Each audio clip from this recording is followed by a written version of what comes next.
Light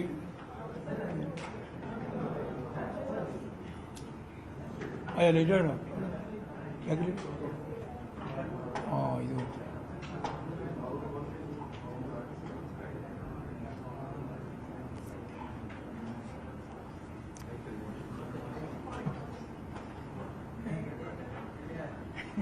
ടെൻഷനാണ്.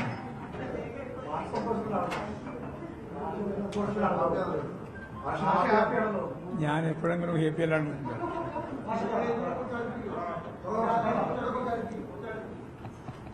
ഇത്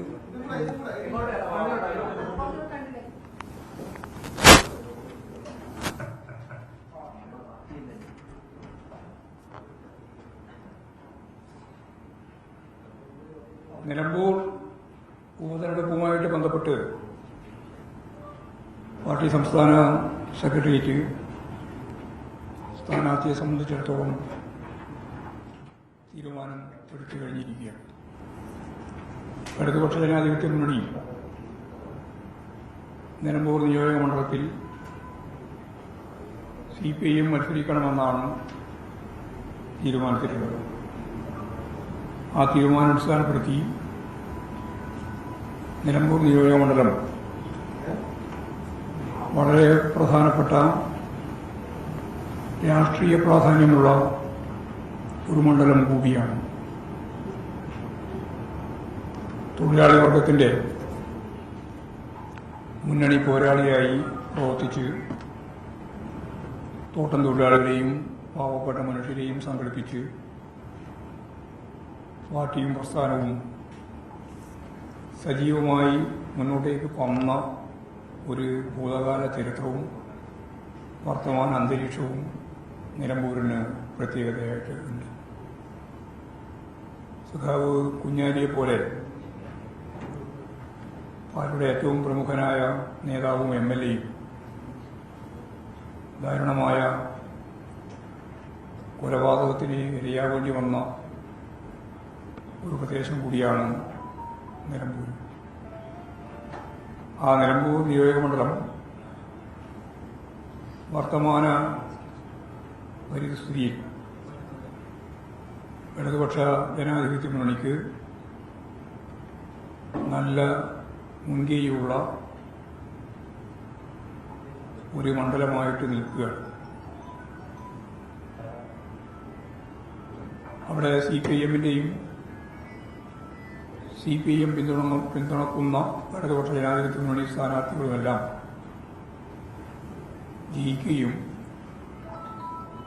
ചിലപ്പോഴൊക്കെ തോൽക്കുകയും ചെയ്ത ഒരു മണ്ഡലം കൂടിയാണ് നിലമ്പൂർ മണ്ഡലം. ആ നിലമ്പൂർ മണ്ഡലത്തിൽ ഇപ്രാവശ്യം ഇടതുപക്ഷ ജനാധിപത്യ മുന്നണിയുടെ സീറ്റിൽ സ്വതന്ത്രനായി രണ്ടാമത് മത്സരിച്ച അൻവർ ഇടതുപക്ഷ ജനാധിപത്യ മുന്നണിയെ ഒറ്റ നൽകി UDF-ന്റെ ഒപ്പം പോയ ചിത്രം കഴിഞ്ഞ കുറച്ചു മാസക്കാലം കേരളത്തിലെ ജനങ്ങൾ മുഴുവൻ കണ്ടതാണ്. ഇടതുപക്ഷ ജനാധിപത്യ മുന്നണിയെ വഞ്ചിച്ച് യുവദാസിനെ പോലെ ഒറ്റുകൊടുത്ത് UDF-ന്റെ ഭാഗമായി പ്രവർത്തിച്ച അൻവറിന് ഉണ്ടായ ദയനീയമായ സാഹചര്യമാണ് കഴിഞ്ഞ ഏതാനും ദിവസങ്ങളിലായി കേരളീയരായ ജനങ്ങൾ കണ്ടുകൊണ്ടിരിക്കുന്നത്. ആ ഒരു ദയനീയമായ ചിത്രമാണ്. കാല് പിടിക്കുമ്പോൾ മുഖത്ത് ചളിവായി എറിയുകയാണ് എന്ന ആരോപണമാണ് UDF-നെ പറ്റി, അതിൻ്റെ പ്രതിപക്ഷ നേതാവ് ഉൾപ്പെടെയുള്ളവരെ പറ്റി എനിക്കെതിരായിട്ട് ഗൂഢാലോചന വരെ നടക്കുന്നു എന്നുൾപ്പെടെ പറഞ്ഞു വെക്കുകയും അവരുടെ പാർട്ടി സ്ഥാനാർത്ഥി പ്രഖ്യാപനം നടത്തുകയും രാവിലത്തെ പത്രസമ്മേളനം മാറ്റിവെച്ച് വീണ്ടും പ്രതീക്ഷയോടുകൂടി കാത്തിരിക്കുകയും ചെയ്യുന്ന അൻവറിന്റെ ദയനീയമായൊരു ചിത്രമാണ്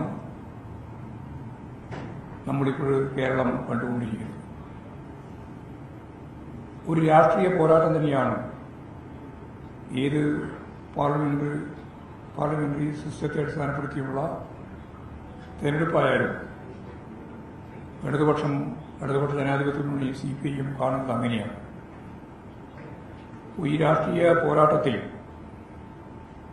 ഇടതുപക്ഷ ജനാധിപത്യ മുന്നണിയുടെ സ്ഥാനാർത്ഥിയായി CPIMന്റെ സംസ്ഥാന സെക്രട്ടേറിയറ്റ് അംഗവും മുൻ MLAയും ആ മേഖലയിലെ ഏറ്റവും പ്രമുഖനായ പാർട്ടി നേതാവ് കൂടിയായ സഖാവ് M. സ്വരാജ് സ്ഥാനാർത്ഥിയാവണം എന്നാണ് പാർട്ടി സെക്രട്ടേറിയറ്റ് തീരുമാനിച്ചിട്ടുള്ളത്. ഒരു പാർലമെന്റേറിയൻ എന്ന നിലയിലും പൊതുപ്രവർത്തകരെന്ന നിലയിലും കമ്മ്യൂണിസ്റ്റ് തൊഴിലാളി വർഗ പ്രസ്ഥാനത്തിന്റെ പ്രിയപ്പെട്ട നേതാവെന്ന നിലയിലും ഉയർന്നു വന്ന് ഇന്ന് പാർട്ടി സംസ്ഥാന സെക്രട്ടേറിയറ്റിന്റെ ഭാഗമായിട്ട് പ്രവർത്തിക്കുന്ന സഖാവ് സ്വരാജ് ഈ രാഷ്ട്രീയ പോരാട്ടത്തിന്റെ മുമ്പിൽ നിർത്തി പോരാട്ടം നയിക്കണം എന്ന് തന്നെയാണ് പാർട്ടി ഉദ്ദേശിക്കുന്നത്.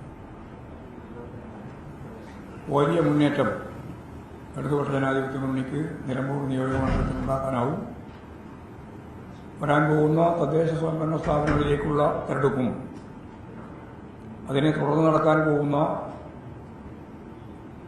2026 ഏപ്രിൽ മെയ്യിൽ നടക്കുന്ന സംസ്ഥാന നിയമസഭാ തെരഞ്ഞെടുപ്പിലും വലിയ മുന്നേറ്റത്തിലേക്ക് പോകുന്നതിന് നാന്ദി കുറിക്കുന്ന ഏറ്റവും ഉജ്ജ്വലമായ ഒരു രാഷ്ട്രീയ പോരാട്ടമായിരിക്കും നിലമ്പൂർ ഉപതെരഞ്ഞെടുപ്പിന്റെ ഭാഗമായിട്ട് നടക്കുക എന്ന കാഴ്ചപ്പാടോടുകൂടി തന്നെയാണ് പാർട്ടി സഖാവ് സ്വരാജിനെ സ്ഥാനാർത്ഥിയാക്കാൻ വേണ്ടി നിശ്ചയിച്ചിട്ടുള്ളത്. ഇതാണ് പറയാനുള്ളത്. മത്സരത്തിലൊരു സീരിയസ്നെസ് ഉൾക്കൊണ്ടാണ് സംസ്ഥാന സെക്രട്ടേറിയറ്റ് മെമ്പർ ഞങ്ങൾ വളരെ പ്രധാനപ്പെട്ട രാഷ്ട്രീയ പോരാട്ടമായിട്ട് തന്നെയാണ് കാണുന്നത്. പിന്നെ വഞ്ചനാപരമായ നിലപാട് സ്വീകരിച്ചിട്ടുള്ള അൻവർ ഉൾപ്പെടെയുള്ളവർ എടുത്ത നിലപാട്, അതിനോട് UDF എടുത്ത സമീപനം, ഇതെല്ലാം വെച്ചുകൊണ്ട് ശക്തിയായ രാഷ്ട്രീയ പോരാട്ടം നടത്താൻ ഞങ്ങൾക്ക് അവിടെ സാധിക്കും. നന്നായിട്ട് ജയിക്കാനും കഴിയും. ഇതാണ് നിലമ്പൂർ നിയോജകമണ്ഡലത്തിന്റെ ഒരു സ്ഥിതി. നാട്ടുകാരൻ തന്നെയാണല്ലോ. അവിടെ ചെറുപ്പം മുതലേ പഠിച്ചു വളർന്നതും പ്രവർത്തിച്ചു വന്നതും ഒക്കെ അദ്ദേഹത്തിന്റെ തന്നെ സ്വന്തം നിയോജകമണ്ഡലം ആണ് ഈ നിലമ്പൂർ.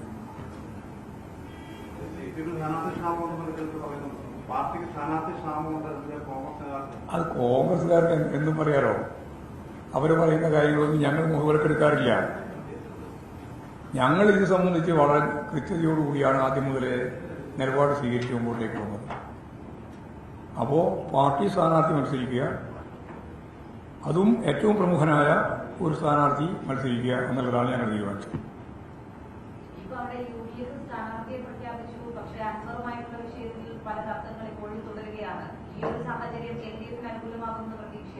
ആ തർക്കമൊന്നുമല്ല ഞങ്ങൾ കാണുന്നത്.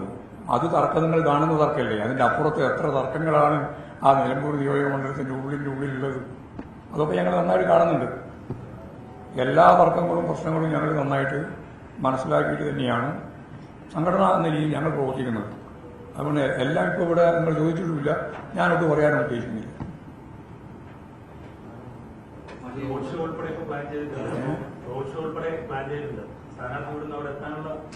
അത് റോഡ് ഷോ ഒന്നും സ്ഥാനാർത്ഥി പറയുന്നില്ല. അങ്ങനെ ചെല്ലാതെ അവിടെ ഇപ്പം വേറെ ആരെങ്കിലും ഒക്കെ ആണെങ്കിൽ ശരി. ഇപ്പോൾ സ്വരാജിനെ അവിടെ പരിചയപ്പെടുത്തേണ്ട കാര്യമൊന്നുമില്ലല്ലോ. വോട്ടർമാരോടോ ജനങ്ങളോടോ ഇതാണ് സ്വരാജ് എന്ന് പറയുന്ന യാതൊരു കാര്യമില്ല. സ്വരാജ് പൂർണ്ണമായിട്ടും നല്ല രീതിയിൽ അവിടെ പരിചിതനാണ്.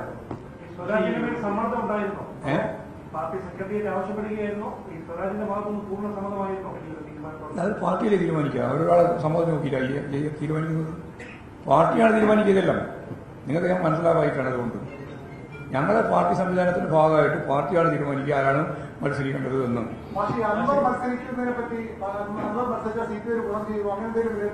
ഒരു വിലയിരുത്തലുമില്ല. അൻവർ എന്ന് പറയുന്നത് ഇടതുപക്ഷ ജനാധിപത്യ മുന്നണിയെ ഒറ്റുകൊടുത്ത യൂദാസിന്റെ സ്ഥാനത്താണ് വെച്ചിട്ടുള്ളത്. അൻവറിന് അവിടെ വേറെ എന്തെങ്കിലും രീതിയിൽ ഞങ്ങളുമായിട്ട് ബന്ധപ്പെട്ട ഒരു പ്രശ്നം ഞങ്ങളില്ല. അതിൽ UDFുമായിട്ട് ബന്ധപ്പെട്ടാണ് പ്രശ്നങ്ങൾ മുഴുവൻ കൈകാര്യം ചെയ്യുന്നതും പറയുന്നതും പത്രത്തിൽ പറയുന്നതും ഒക്കെ. ഞങ്ങളെ അല്ലല്ലോ പറഞ്ഞുകൊണ്ടിരിക്കുന്നത്. ഇപ്പോൾ വി ഡി സതീശൻ ഉൾപ്പെടെയുള്ളവർക്കെതിരായിട്ടല്ലേ അൻവർ തിരിഞ്ഞിട്ടുള്ളത്. ഞാനതാ പറഞ്ഞത്, അൻവർ മത്സരിച്ചാലും മത്സരിച്ചില്ലെങ്കിലും നിങ്ങളിപ്പോ ഇത് എന്നെ കൊണ്ട് പറയിപ്പിക്കാൻ നിങ്ങൾ ഉദ്ദേശിക്കുന്നതിന്റെ കേക്ക് നീല ചോദിച്ചു അത് മനസ്സിലാവണല്ലോ. ചോദിച്ചാൽ മനസ്സിലാവണം. ചോദിച്ചാളെ ഉന്നം എന്താണെന്ന് എനിക്ക് മനസ്സിലായി. അതെന്താ പറഞ്ഞാല് ഇതെല്ലാം പറഞ്ഞ പോലെ നിൽക്കുന്നതല്ല ഈ സെറ്റ്. ഏറ്റവും അവസാനം വേറെ നിലപാട് സ്വീകരിച്ചു കഴിഞ്ഞാൽ അന്ന് ഗോവിന്ദ മാഷ് പറഞ്ഞല്ലോ അത് ഗുണം ചെയ്യുന്നു, അപ്പോൾ ഇപ്പോൾ ഗുണം ചെയ്യില്ലല്ലോ, കാരണം പോയല്ലോ. അത് വിശദീകരിക്കാൻ എന്നെ ഉപയോഗിക്കേണ്ട. അതാണ് നിങ്ങൾ ഉന്നതം. അൻവർ വരുന്നോ വരുന്നില്ലയോ എന്നുള്ളത് ഞങ്ങൾക്ക് പ്രശ്നമുള്ള കാര്യമല്ല. അയാൾ മത്സരിക്കുന്നില്ലയോ എന്നുള്ളതും ഞങ്ങൾക്ക് പ്രശ്നമല്ല. നിലമ്പൂർ നിയോജകമണ്ഡലത്തിന് അടിസ്ഥാനപരമായിട്ട് തൊഴിലാളികൾക്ക് വീക്ഷണവും രീതിയും ഒക്കെയുള്ള പാവപ്പെട്ട മനുഷ്യരുടെ ഏറ്റവും പ്രധാനപ്പെട്ട കേന്ദ്രമാണ് ഈ നിലമ്പൂര്. തൊഴിലാളികൾക്ക് വേണ്ടിയിട്ട് പോരാട്ടം നടത്തി അതിന്റെ ഫലമായിട്ട് മരിക്കേണ്ടി വന്ന രക്തസാക്ഷിയാവേണ്ടി വന്ന കുഞ്ഞാലിയുടെ നാടാണ് ഈ നിലമ്പൂര്. ആ നിലമ്പൂരിലെ അധ്വാനിക്കുന്ന ഒരു വർഗ്ഗമുണ്ട്, വലിയൊരു വിഭാഗം ജനങ്ങളുണ്ട്. മറ്റ് മണ്ഡലം പോലെയല്ല നിലമ്പൂര്. മലപ്പുറത്ത് തന്നെ മറ്റു മണ്ഡലങ്ങൾ പോലെയല്ല നിലമ്പൂർ മണ്ഡലം. നല്ല രാഷ്ട്രീയ പോരാട്ടം നടത്തി പാരമ്പര്യമുള്ള പരിചയമുള്ള ഒരു മണ്ഡലം തന്നെയാണ്.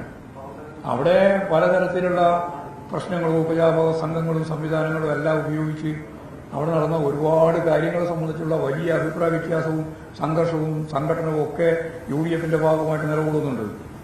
അതിന്റെ അകത്ത് ഒരു സംഘർഷം കൂടി ഈ അൻവർ കൂടി വന്നപ്പോൾ അതിന് മാത്രമേ ഉള്ളൂ. അത്രേ താണ്ടിയുള്ളൂ. ഞങ്ങൾ UDF ആയിട്ടാണ് മത്സരം. അതിന്റെ അവർ തർക്കമുള്ളത് അവിടെ വേറെ പ്രധാനപ്പെട്ട വേറെ മുന്നണിയില്ല. ഉള്ളത് LDF-ഉം UDF-ഉം തന്നെയാണ്. അത് ഞാൻ നേരത്തെ പറഞ്ഞതാണ്. അത് നിങ്ങൾ ഗൗരവത്തിലെടുത്തോ. അവിടെ ആര് മത്സരിച്ചാലും മത്സരിച്ചില്ലെങ്കിലും അവിടെ എല്ലാ വർഗീയവാദികളും, ന്യൂനപക്ഷ വർഗീയത, ഭൂരിപക്ഷ വർഗീയത, അതിന്റെ ഒപ്പം ചേർന്ന UDF വിഭാഗം എല്ലാം ചേർന്ന് ഒരു മഴവിൽ സഖ്യം ഉണ്ടാക്കി ഇടതുപക്ഷ ജനാധിപത്യ മുന്നണിക്കെതിരായിട്ട് മത്സരിക്കാനാണ് അവർ ഉദ്ദേശിക്കുന്നത്. പക്ഷെ അതൊന്നും യഥാർത്ഥത്തിൽ ജനങ്ങളെ സ്വാധീനിക്കുന്ന ഒന്നായിട്ട് വരില്ല. അതാണ് കാര്യം.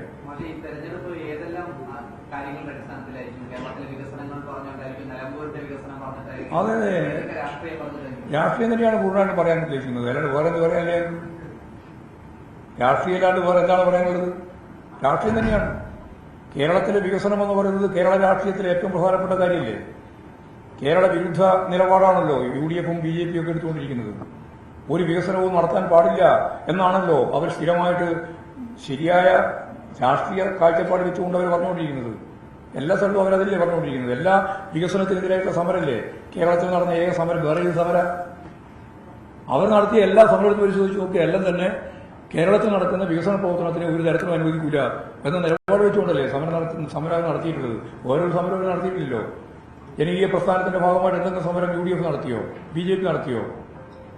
ഇവിടെ ജനങ്ങളുടെ ജീവിതവുമായി ബന്ധപ്പെട്ട എല്ലാ പ്രശ്നങ്ങൾക്കും അടിസ്ഥാനപരമായിട്ടുള്ള പരിഹാരം കാണാൻ വേണ്ടിയിട്ട് പോരാട്ടങ്ങൾ ഗവൺമെന്റിന്റെ ഭാഗമായിട്ട് നിൽക്കുമ്പോഴും ഇടതുപക്ഷ ജനാധിപത്യ മുന്നണിയില്ലേ നടത്തിയത്? അതല്ലേ കേരളത്തിന്റെ വർഗീയവൽക്കരണവുമായി ബന്ധപ്പെട്ട പ്രശ്നത്തിൽ ഞങ്ങൾ അതിശക്തിയായ രീതിയിൽ പ്രതികരിച്ചത്, ഗവർണർമാരുടെ നിലപാട് ഉൾപ്പെടെ വെച്ചുകൊണ്ട്. കേരളത്തിന് കിട്ടേണ്ടുന്ന ആനുകൂല്യങ്ങൾ അല്ലെങ്കിൽ കിട്ടേണ്ടുന്ന നമ്മുടെ അവകാശപ്പെട്ട വിഹിതം അത് തരാതിരിക്കുമ്പോൾ അതിനെതിരായിട്ട് ശക്തിയായ പ്രക്ഷോഭവും പ്രസ്ഥാനമാണ് ഉണ്ടായി രൂപപ്പെടുത്തിയത് ഞങ്ങളല്ലേ? ഏതെങ്കിലും UDF-കാർ വേണ്ടിയിട്ടുണ്ടോ? കേന്ദ്ര ഗവൺമെന്റ് കേരളത്തിന് അവഗണിക്കുകയാണ്, സാമ്പത്തിക ഉപരോധം തീർക്കുകയാണ് പറഞ്ഞിട്ട് വല്ലതുണ്ടോ? വികസന പ്രവർത്തനത്തിന്റെ ഭാഗമായി കിഫ്ബിക്കെതിരായിട്ട് അല്ലേ നിങ്ങളുടെ സമരം, UDF-ന്റെ സമരം, BJP-യുടെ സമരം? ആ കിഫ്ബിയല്ലേ 90,000 കോടി ചെലവാക്കിയിട്ട് കേരളത്തിന്റെ പശ്ചാത്തല സൗകര്യമാകെ ലോകത്തിന് മുമ്പിൽ വളരെ ഫലപ്രദമായ രീതിയിൽ അവതരിപ്പിക്കാൻ കഴിയുന്ന ഒരു പശ്ചാത്തല സൗകര്യ വികസനത്തിന്റെ ഒരു കേന്ദ്രമായിട്ട് കേരളത്തെ മാറ്റിയത്. അതിന്റെ ഭാഗമായിട്ടില്ലേ റോഡും പാലവും ആശുപത്രി കെട്ടിടങ്ങളും സ്കൂൾ കെട്ടിടങ്ങളും അതുപോലെ തന്നെ പശ്ചാത്തല സൗകര്യത്തിന് വേണ്ടി എന്തിനീ നാഷണൽ ഹൈവേ 66 വേണ്ടി 5,600 കോടി റുപ്യ കൊടുത്തത് കിഫ്ബിയല്ലേ കേരളത്തിന് വേണ്ടി? അതിനെതിരെ അത് ഒരു തരത്തിനും പറ്റില്ല എന്ന് പറഞ്ഞിട്ടല്ലേ തുടങ്ങിയത്. ഞങ്ങളിവിടെ സംരംഭകരെ കണ്ടെത്താൻ വേണ്ടി ശ്രമം നടത്തിയപ്പോൾ അത് നിങ്ങളെതിരായിരുന്നല്ലോ. 3,50,000 സംരംഭകരെ ഈ കേരളത്തിൽ കണ്ടെത്തിയല്ലോ. അതുവഴി 3,50,000 ആളുകൾക്ക് തൊഴിൽ കിട്ടുന്ന അവസ്ഥ വന്നാൽ 7 ലക്ഷത്തോളം ആളുകൾക്ക് ഈ കണക്ക് കൂട്ടിയാൽ ജോലി കിട്ടുന്ന അവസ്ഥയിലേക്ക് എത്തിയല്ലോ. PSC മുഖേന ഏറ്റവും കൂടുതൽ ആൾക്ക് തൊഴിൽ കിട്ടിയത് കേരളത്തിലല്ലേ? ഇന്ത്യയിൽ ഏതാണ്ട് റിക്രൂട്ട് ചെയ്തതിന്റെ പകുതി എവിടെയാണ്? പകുതിയല്ല, 60% കേരളത്തിലാണ് ജോലി കിട്ടിയത്. ഇനിയുള്ള ആളുകൾക്ക് ജോലി കൊടുക്കാൻ തന്നെയാണ് ഉദ്ദേശിക്കുന്നത്. ലക്ഷക്കണക്കിന് ആളുകൾക്ക് ജോലി കൊടുക്കാനുള്ള പദ്ധതിയാണ് ഗവൺമെന്റ് പ്ലാൻ ചെയ്യുന്നത്. ഇതൊക്കെ ചൂണ്ടിക്കാണിക്കുകയാണ്. ഇതെല്ലാം ജനങ്ങളുടെ മുമ്പിൽ അവതരിപ്പിക്കുക. പിന്നെ ഇവരുടെ നിഷേധാത്മകമായ രാഷ്ട്രീയം UDF-ന്റെ അതും ചൂണ്ടിക്കാണിക്കും. പിന്നെ അതിന്റെ അകത്ത് മുഴുവൻ പടക്കങ്ങളല്ലേ നടന്നുകൊണ്ടിരിക്കുന്നത്. ഓരോരുത്തർ ഇപ്പൊ അൻവർ പ്രശ്നത്തിൽ പോലും ഒരു യോജിച്ച നിലപാട് സ്വീകരിക്കാൻ കോൺഗ്രസിനായോ? ഓരോരുത്തരായിട്ട് ഓരോരോ അഭിപ്രായങ്ങൾ പറഞ്ഞുകൊണ്ടിരിക്കുകയല്ലേ.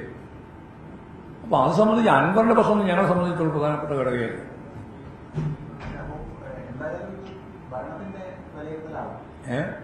ഞാൻ ഒരുപാട് പ്രാവശ്യം നിങ്ങളോട് പറയുന്നു, ഏതാ ഭരണത്തിന്റെ വിലയിരുത്തൽ അല്ലാതാകുന്നത്?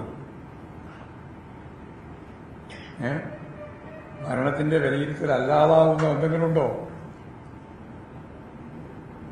അതിലൊന്നും ഞങ്ങൾക്കൊരു ഉൾക്കണ്ടിയില്ല കേട്ടോ. മൂന്നാമത്തെ ടേം കേരളത്തിൽ അധികാരത്തിൽ വരാൻ പോകുന്ന മുന്നണിയാണ് ഇടതുപക്ഷ മുന്നണി. അതിന് വേറായിട്ട് കാര്യമൊന്നുമില്ല. അതിൽ ഞങ്ങൾക്ക് ഉൾക്കണ്ടിയില്ല. അതെല്ലാം തീരുമാനിക്കപ്പെട്ടതുപോലെയാണ് ഈ കേരളത്തിന്റെ ചരിത്രത്തിന്റെ ഒരു ഭാഗമാകാൻ പോകുന്നത്. അത് ഈ മാധ്യമങ്ങളുടെയും സെൻട്രൽ ഏജൻസികളുടെയും തീരുമാനത്തിന്റെ അടിസ്ഥാനപ്പെടുത്തി മാറുന്നതല്ല.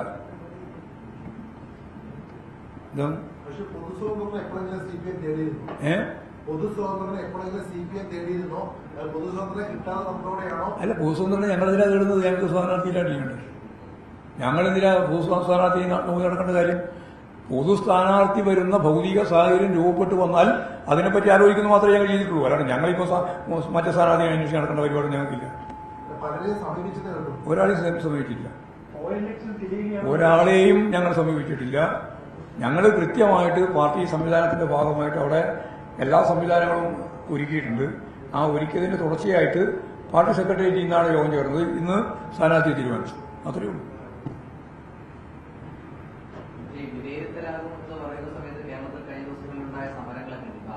പിന്നെ ആശാവർക്കർമാരുടെ സമരങ്ങളായിരുന്നു സമരം. ആശാവർക്കർമാരുടെ സമരം എന്ന് പറയുന്നത് ഞാൻ നേരത്തെ പറഞ്ഞ മഴവിൽ സഖ്യത്തിന്റെ ഭാഗമായിട്ട് രൂപപ്പെട്ടു വന്നിട്ടുള്ള ഒരു തുടർച്ചയാണ്. ഇതിൽ എത്രയോ പ്രാവശ്യം വിശദീകരിച്ചാണല്ലോ. ആശാവർക്കർമാരുടെ സമരത്തോടൊപ്പം ഞങ്ങൾ അത് പറഞ്ഞാൽ മനസ്സിലായാൽ ആശാവർക്കർമാരുടെ ഇന്ത്യയിൽ അങ്ങോളം ഇങ്ങോളമുള്ള സമരത്തോടൊപ്പമാണ് ഞങ്ങൾ. അത് കേന്ദ്ര ഗവൺമെന്റിനെതിരായിട്ട് നടക്കുന്ന ഒരു സമരമാണ്. അത് രാഷ്ട്രീയമായ ഉള്ളടക്കത്തോടുകൂടി നിങ്ങളെല്ലാം കൂടി ചേർന്നു, ഞാൻ മാധ്യമങ്ങൾ ഉൾപ്പെടെ ചേർന്ന് കേരളത്തിൽ ഇടതുപക്ഷ ജനാധിപത്യ മുന്നണിക്കെതിരായിട്ട് നടത്തുന്നത് മാത്രമേ ഉള്ളൂ.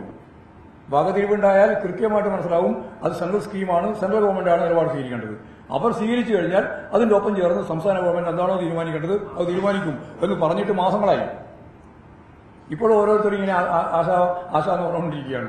കാരണം നിങ്ങൾ പറയുന്നത് മാത്രമേ ഇപ്പോഴുള്ളൂ. അതാ കാര്യം. ഞാൻ പറഞ്ഞതിന്റെ അർത്ഥം മനസ്സിലായല്ലോ. അല്ലല്ല, UDF മണ്ഡലമൊന്നുമല്ല. ഇടതുപക്ഷ ജനാധിപത്യ മുന്നണിക്ക് നല്ല സ്വാധീനമുള്ള മണ്ഡലമാണ് ഈ നിലമ്പൂർ നിയോജക മണ്ഡലം. ആര്യാടെ മോഹനോട് തന്നെ വളരെ ചെറിയ വോട്ടിനൊക്കെയാണ് നമ്മുടെ സ്ഥാനാർത്ഥി തോറ്റത്. അവിടെ ആ അനുഭവം ഞങ്ങളുടെ മുമ്പിലുണ്ട്. അതൊക്കെ മറികടക്കാനുള്ള നല്ല ശേഷിയും സാധ്യതയും ഇപ്പോഴും ഇടതുപക്ഷ ജനാധിപത്യ മുന്നണിക്ക് ആ നിയോജക മണ്ഡലത്തിലുണ്ട്. നല്ല സ്വാധീനമാണ് ഇപ്പോഴും.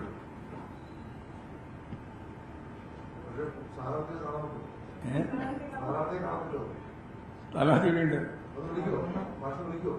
അല്ല, എവിടെയുണ്ട് നോക്കട്ടെ. നിങ്ങൾ കണ്ടോ? നമുക്ക് കാണുന്നതിന്റെ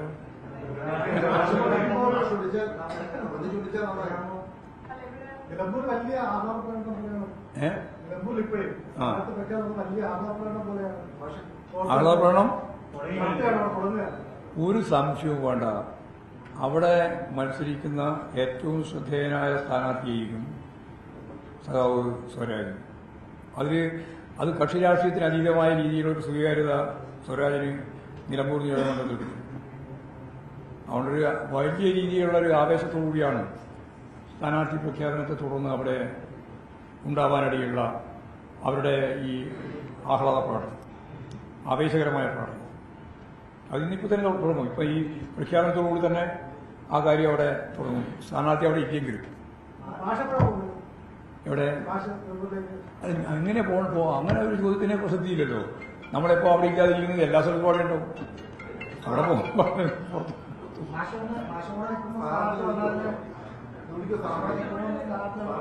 അല്ല, സ്ഥാനാർത്ഥി എവിടെയുള്ളത് നോക്കണ്ടേ? നല്ല നോക്കിയോട്ടെ സ്ഥാനാർത്ഥി.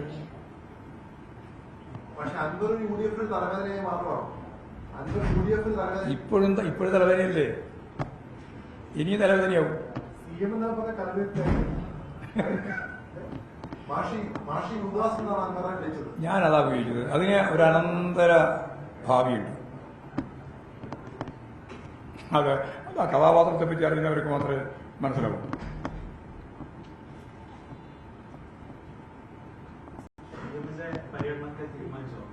ഇല്ല, 1-ാം തീയതിയാണ് ആദ്യം അവിടെ ആ മണ്ഡലത്തിലെത്തുന്നത്. 1-ാം തീയതി കൺവെൻഷൻ, അതൊരു ചരിത്രപ്രസിദ്ധമായ കൺവെൻഷനായിരിക്കും. ഓയിലി ജനകീയ മുന്നേറ്റമായിരിക്കും 1-ാം തീയതി. ഞങ്ങളെല്ലാം 1-ാം തീയതി അവിടെ ഉണ്ടാവുകയും ചെയ്യും. LDF-ന്റെ എല്ലാ പ്രധാന